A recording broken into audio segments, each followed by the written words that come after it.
बिस्मिल्लाहिर्रहमानिर्रहीम। आज की सी मेरी वीडियो का मौजू है वो ये है कि आज मैं आपको एनेस्थीसिया इक्विपमेंट के बारे में बताऊंगा। तो अगर आप मेरे चैनल पर नए आए हैं तो मेरे चैनल को सब्सक्राइब कर दें, क्योंकि मैं अबाउट एनेस्थीसिया के अबाउट वीडियो बनाता रहता हूँ।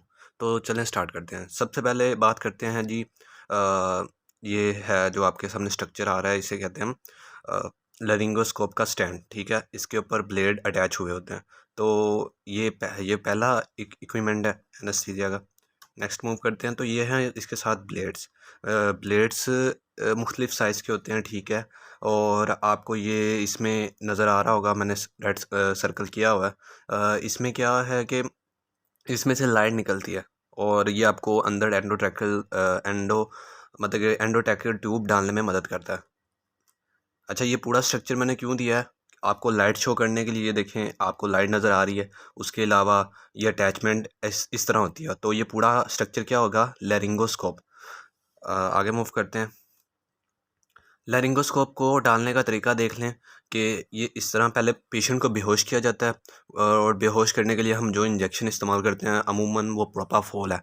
और उसके बाद ये लैरिंगोस्कोप उसके क्या कहते हैं माउथ में इंसर्ट किया जाता है। और इंसर्ट करने के बाद ये एरो की मैंने एरो डाला है, इसमें आप देख सकते हैं कि इस तरफ इसकी मूवमेंट की जाती है हाथ से पकड़ के।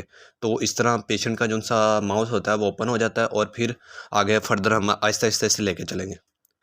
ये एक और टाइप है लेरिंगोस्कोप की, फ्लेक्सिबल। इसमें आप नोज़ के ज़रिए वो फ्लेक्सिबल चीज़ होती है, और वो आप नोज़ के ज़रिए देखने के लिए आप ये अंदर डालते हैं। नेक्स्ट है मैकोई। मैकोई लेरिंगोस्कोप। इसमें इसकी आगे वाली टिप है, जो सर्कल आपको नज़र आ रहा है, इसमें ये क्या होता है कि ये मूव करती है, ऊपर नीचे को मूव करती है। और ये भी एक लेरिंगोस्कोप के तौर पे ही काम करता है। ये देखें, ये तस्वीर मैंने इसलिए ऐड की है कि आप जब माउथ के अंदर इंसर्ट कर देते हैं इसके मैकोई लेरिंगोस्कोप को, तो आप इसको मूव अप कर सकते हैं।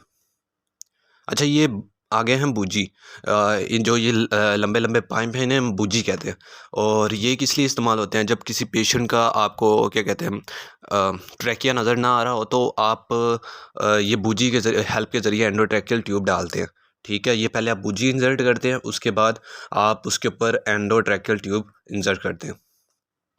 अच्छा, ये है अब हमारे पास एंडोट्रैकियल ट्यूब।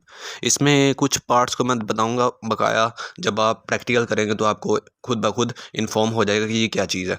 इसमें जो उनसे ये ब्लू कलर का है, ये बलून टाइप, ये नीचे फुलाने के लिए इस्तेमाल होता है। यानी ये इन्फ्लेम करने के लिए इस्तेमाल होता है।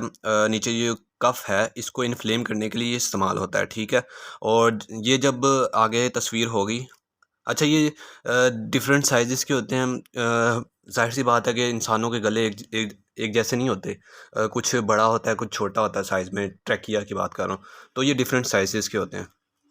अच्छा, ये देखो, सबसे पहले लेरिंगोस्कोप को इंसर्ट किया। इंसर्ट करने के बाद जोन-सी एंडोट्रैकियल ट्यूब है उसको डाला।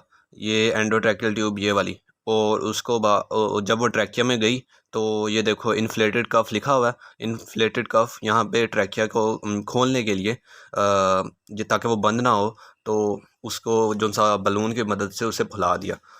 जो बाहर बलून होता है, आपको बताया था। और इस तरह ये फूल जाता है, और आपके क्या कहते हैं ट्यूब डल जाती है, एंडोट्रैक्टल ट्यूब। ये एक बैग मैंने ऐड किया है जिसे हम एम्बो बैग के नाम से जानते हैं। और अमूमन जो से हमारे हॉस्पिटल में इस तरह का बैग होता है। ठीक है, ये बकाया पीछे वाला हिस्सा मौजूद नहीं होता। इस तरह का बैग होता है। और ये किस लिए इस्तेमाल होता है? जब आप पेशेंट को बेहोश कर रहे होते हैं, यानी तो आप इसके ज़रिए से सांस दे रहे होते हैं, उसके बाद आप ट्यूब डालते हैं। सबसे पहले इसके एम्बो बैग के ज़रिए उसे सांस देते हैं। और मज़ीद दूसरे केसेस में अगर आपको पेशेंट को मूव करना हो, जो पेशेंट आईसीयू में वेंटिलेटर पे मौजूद है, तो उस वक्त भी आप इसका ही इस्तेमाल करते हो। अदरवाइज़ जो पेशेंट क्रिटिकल कंडीशन में नहीं होता उसके लिए इस्तेमाल होता है। लेकिन अगर कोई पेशेंट क्रिटिकल कंडीशन में, तो छोटे वेंट होते हैं, वो आप फिर उसकी ट्यूब के साथ अटैच कर देते हो। ठीक है, लेकिन ये जो अमूमन इस्तेमाल होता है जब आप पेशेंट को बेहोश कर रहे होते हो, तब उसे सांस देने के लिए आप इस एम्बो बैग का इस्तेमाल करते हो। इस तरह से मैंने ये पिक्चर इसलिए ऐड की है कि ये इसे पकड़ने का तरीका है कि आपने जो उनसे पिछले हाथ से, और जैसे इसने इस तस्वीर में पकड़ा हुआ है एम्बो बैग को, वैसे ही आपने पकड़ना है।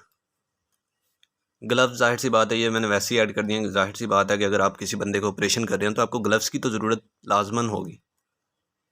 ये कुछ एयरवे हैं, एयरवे में देख लें साइज़ होते हैं, मुख्तलिफ़ तरह के साइज़ होते हैं और इनकी जो सी टिप्स हैं जो शुरू है जहाँ से शुरू हो रहे हैं वो मुख्तलिफ़ कलर के यानी ये मुख्तलिफ़ कलर के होते हैं और ये कलर्स ही इनके साइज़ को शो करते हैं। ये किस कैसे होते हैं, माउथ के अंदर ऐसे इंसर्ट होते हैं। ये भी एयरवे हैं, बस रास्ते को थोड़ी देर के लिए जब आपका पेशेंट थोड़ा-सा नॉर्मल हो जाता है तो उसका माउथ खोलने के लिए इस्तेमाल होते हैं ताकि वो साँस ले सके, क्योंकि जो सी उसकी नोज़ है वो उस वक़्त फ़िलहाल इतनी ख़ास वर्क नहीं कर रही होती, तो वो ज़्यादातर अपने मुँह से ही साँस ले रहा होता है। अम, बकाया अगर आप इसके बारे में फ़र्दर स्टडी करेंगे तो आपको इसके बारे में भी पता लग जाएगा। अब ये लास्ट में मैंने ऐड किया है ऑक्सीजन मास्क। आपने बंदे को ऑपरेशन कर दिया, बंदे को उठा भी दिया, तो उसके बाद आप उसके मुँह में ट्यूब तो थोड़ी ना रहने देंगे। अगर कुछ होते हैं क्रिटिकल पेशेंट जिसमें क्या कहते हैं बंदा उठता नहीं है, तो उसे फिर फर्दर आईसीयू में शिफ्ट कर दिया जाता है वेंट के ऊपर। लेकिन कुछ केसेस ऐसे हैं कि उसमें पेशेंट को उसी वक़्त, अगर छोटा ऑपरेशन है तो उसमें पेशेंट को उसी वक़्त उठा दिया जाता है। उसके बाद इसका इस्तेमाल किया जाता है ऑक्सीजन मास्क का।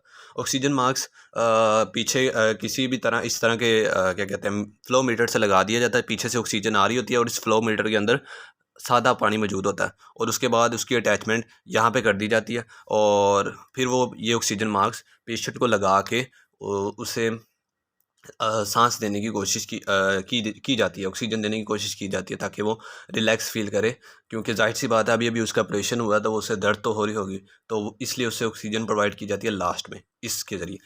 तो अगर आपको मेरी वीडियो पसंद आई तो चैनल को सब्सक्राइब कर दें और वीडियो को लाइक कर दें, क्योंकि मैं अबाउट एनेस्थीसिया के मुतल्लिक वीडियो बनाता रहता हूँ। अल्लाह हाफ़िज़।